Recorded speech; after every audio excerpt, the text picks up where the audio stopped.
There's a lot going on in this area. The prison officer Morgan Farr Varney has been sentenced to 10 months in jail. She pleaded guilty to misconduct in public office over an intimate relationship with an inmate at HMP Lindholme near Doncaster. 51 female prison workers were fired for affairs with men in prisons between 2017 and 2023, according to Freedom of Information requests. That's quite a lot. They were obtained by Open Democracy. That compares to 9 male employees in male prisons. So that's male warders having affairs with male prisoners, and 6 male staff in women's jails, although the female prison population is substantially lower.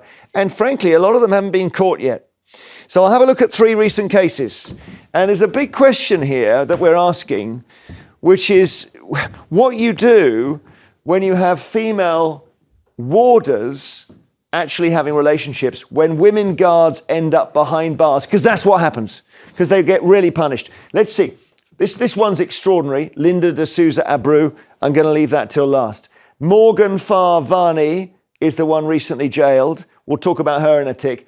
This was a famous case. Kerry Pegg, we'll start with this. Bubbly blonde Wigan prison governor. And they say in the Wigan Observer, she also had breast enhancement surgery while a prison governor. Why is that relevant? So here she is. She was at HMP Kirkhope, I think. The inmate this is the reporter, the inmate she had an affair with was a serious crim who was on a 10-year sentence. Her shoes were at his house. She got him day release. He gave her a £12,000 Mercedes that he bought with profits from selling amphetamines. And when they looked at her finances, she only had 6p in her savings account. So we'll wait for her sentence. Right, this is Morgan. She's a straightforward prison officer. What did she do? Well, she appeared on daytime TV, by the way, before she worked in the prisons, talking about the danger of ordering braces for your teeth online. 24 years old, she entered a cupboard with the prisoner, HMP Lindholme near Doncaster. A search of her cell, or the inmate's cell, found love letters. She said, "I'm sorry, I proper fell in love with him." She had done an anti-corruption course, which made it worse. She's been jailed. This is the one I mentioned, I'll save till last. Okay, this is extraordinary, this one. This is a woman called Linda de Souza Abreu. She had sex with a prisoner and filmed it, and then it went on TikTok, and you can imagine how viral that went. She then had a massive hullabaloo. The judge took it very, very seriously. He said, "You brought the whole prison service basically to its knees or hurt its reputation." I won't show you any more of the actual clip. There she is on the socials. It all landed very heavily when she went to court because they take this stuff very, very seriously. So you end up with suddenly her being told she's ruined the reputation of her prison in a day, and she ends up behind bars. And we're asking whether the way to stop this, Carole, is to say to women, you can't work as guards in men's jails because the men keep deciding they want to have it off with the guards. Absolutely right. You know, it is astonishing. These women all look like glamour models to me, and I find it really hard that during the recruitment process, somebody thought they might be a good idea to shove in with a whole load of blokes. You think they should only recruit women who don't look like glamour models? No, I don't think that, but I think they should recruit women who are serious about it. But everyone, doing age 24, job. everyone looks like that. But the bottom line is, I think having women in jails, and we see with these women, they have been compromised. They have compromised the security of the jail. They have compromised themselves. Have they, though? Well, of course they have. Does it matter? Because they're doing favours for the prisoners that they're having. You could argue they've been overpunished. And plus, they're having sex with them on the premises, which is not exactly a good idea. Well, they can't escape while they're having sex. How can you control a man in prison if you're having sex with him? You can't. Well, he's not going to try and get out, is he? Well, yeah. Well, that's the point. You didn't see Coronation Street recently. A recent storyline touched on exactly this. And the prison governor helped the guy escape. Yeah, and the prison not governor, the Kerry Pegg case is interesting. She's a governor. She got him on day release. She put him on. Now I think that is the most serious one. Of course. The fact the other two, Morgan Farr Varney going to jail, it surprises me. Well, Phil. yes. I mean, this is a nonsense. This is okay. Recruitment might need tightening up. I mean, I don't think you. Hang on. The idea that you don't give it to glamour model people look like is ridiculous. Clearly, it should be open. Hang on, it should be open to anyone. Don't tell us to hang on too often because she'll go ballistic. Who is appropriate for the job? You know, this is we're having a lot of fun with it. It's a relatively small problem, and women women officers in male prisons do a really important job. They feminise a highly hyper male environment. Good point. And it's really, you talk to anyone who point. works in a prison, the women officers have a hugely That's a very good important point. role. Tell me how, what feminising, what difference that makes. Tell me.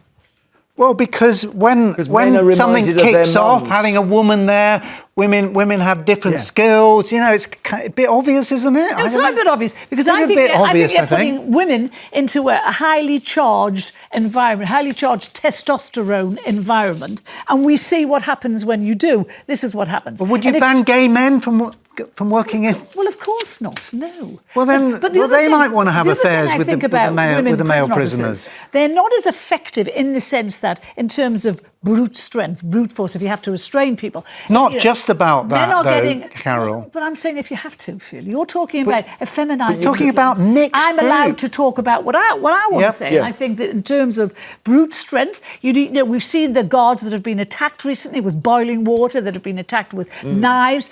Do we want that for women? No. Of And that's course, what's going to happen. Of course, you need men and brute strength, but you also need the softer role of women. Isn't Hang it on. that but men respond differently in the presence of a They woman? do. Yes, they And do, there's clearly. research that proves Clearly, that. because there've been 51 affairs. Well, so clearly they respond and one of the differently. problems with the women who've had the affairs is that the judge said there, you saw that judge taking it very seriously, said it puts the other women in the jail in danger. Yes. Because they're then seen as sexual prey. Exactly. By the lags. Mark is in Leicestershire. You were prison officer for a while, Mark.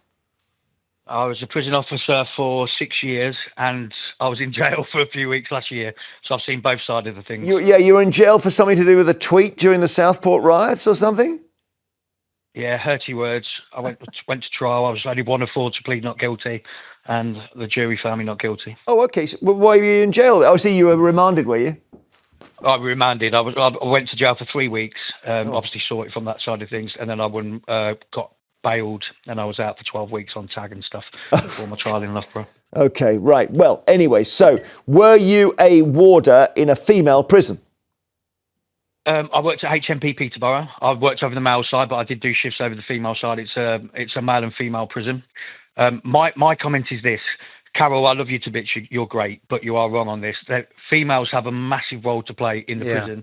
I worked there for 6 years, and I've never seen a female get attacked by a male officer. I know that these affairs go on. You're always going to find wrong-uns wherever you go. There's always going to be wrong-uns, and they're ruining their own careers if they're having affairs with inmates. But women, female officers in a prison, they calm situations down where men can't. And the inmates do pay the female prison officers a lot of respect, and they have a massive role to play. And I've seen that both sides of the bars. Yeah, I mean, I'm amazed that there is any opportunity for people to have an affair, because the prison is weirdly quite a public place, isn't it? And the story of Carole Varney, I mean, she got into a cupboard with this guy, and everyone's going to see that. No, look, how does anyone even have the opportunity, Mark? Look, the inmates get locked down, so they're only out for certain hours of the day. But obviously, the inmates are there all day. I used to go and sit in inmate cells and have a cigarette with them and watch TV. So, you know, Right. it's not the fact that everybody can see everybody all the time. And it does happen. And unfortunately, it does happen. And you've shown the people that have been having affairs and that they're wrong-uns. They're going to lose their career, and some of them might end up in jail. Well, So that's they on all them. have. They go through 10 weeks. Well, they all have. Yeah, they all have. But Mark, and I'd completely Exactly. take on board what you say, and if you've worked there, I haven't, and so I have to bow to you on this. However, do you not think that in terms of the recruitment process, the women we've seen on the screen who were jailed, do you not think that when they're recruited, a bell might have gone off in the recruitment person's head saying, maybe these people aren't quite suited to this You're job? talking about their looks again. I am. Yeah, I Yeah, mean, that's... Mark. you are. Look, this is at the heart of it. Is Carole, whether you you say you cannot When swipe women left. are on social media getting their boobs out and posting videos having sex with But people, isn't that everyone? Are they really suited to that job? I just thought that's everyone these days. Carole, they're not suited. They're certainly not suited. No. But unfortunately, we can't discriminate people if they want to choose that as a career. They go through 10 weeks training. not? Well, I did. Carole, I went Carole, through 10. HR, come on. You interview someone and you say, I'm sorry, Well, you're you brilliant, don't say I'm you're not well recruiting. qualified, but your boobs are the wrong But size. I don't believe Come those on. women were well qualified. Well, I don't believe they were. I right. think it's probably there was a staff shortage in the area and they were taken on because there was nobody else. Thank you, Mark, very much. Ian in this is wild. Ian in North Ayrshire, hello. Hello, good morning. Good morning. A phrase comes to mind. You don't judge a book by its cover. Absolutely. People do, though, Ian. No. Absolutely. What you're suggesting is it's a bit of misogamy, because you can't. There's no, when you're employing people, you can't say one sex is barred. No, it's against the law. What you do, though... Against the law, It is Carole. against the law. What but you do is check. You do little checks on Ian, them. go on. When you're looking at employing people in a prison, character and all the rest of it and qualifications, you're putting a cub into a bear pit. Well, So Yes. the 10 weeks training is very, very good. It's foundation and it's professional. okay. But a lot of people say once you get in, see everything that you learned in the college, Yes. park it. But maybe Carole Ann Varney, the middle one, was had the right stuff. You know, you never know. Oh, look. I mean, Carole, the idea that you employ someone from regarding how they look. I mean, this is This is not illegal what apart this is from not anything what I else. said. This is not what I said. No, what but I you said are was saying- you do background checks on people to see what they have done. And what you would always do in HR is check their social media. That's what happens in HR now. You do check social media. I don't see the middle one we mentioned, Carole Ann Varney. I don't see there's that much wrong with her social media. I know she's got a low-cut top and she once appeared on daytime TV. I mean, you could We're not talking about one picture posted with Okay, a logo. all right. We're talking All about right. lots. And I'm just talking about recruitment processes. Clear the women who were sent to jail were not suited to the job. Okay, That's my point. thanks, Ian. Luke in Kent, hi. Hello, mate. So, we're focusing on these 3 prisoners. There are others as well. Should female prison guards exist in male prisons? Absolutely. Yeah. Why did you say that? Just Well, I've seen it firsthand, and they defuse situations. Yeah. Without female prisoners in a male prison, you would not get men opening up. You would not see the softer side of men. It just wouldn't happen. Have you been in prison yourself, my friend? Yeah, I have, yeah. And did you I've find seen- that the prison guards the female ones helped you more? Well, I've seen them help men where a guy's opened up that he wanted to kill everyone because he lost a baby. He opened up in front of me, but it was basically because there was women there. And I asked him what his problem was. He was a AA cat prisoner, which is extremely dangerous. Basically, female prison officers, without them, men would just turn to violence in seconds. Okay, Men Luke. do not like fighting in front of women. That's interesting. Yeah, I didn't actually know that, weirdly. So, Luke, thank you for that. It's a really interesting perspective, and it's right that you should have the last word. Later, it's the papers and everything else will reveal the celebrities that have been lined up to feature in a special series of The Traitors, who will be the biggest backstabber. We'll have all the names for you. After the break, we're asking if you should always ask the father's permission before popping the question to your other half. Is it outdated and weird, as a viral TikTok has claimed?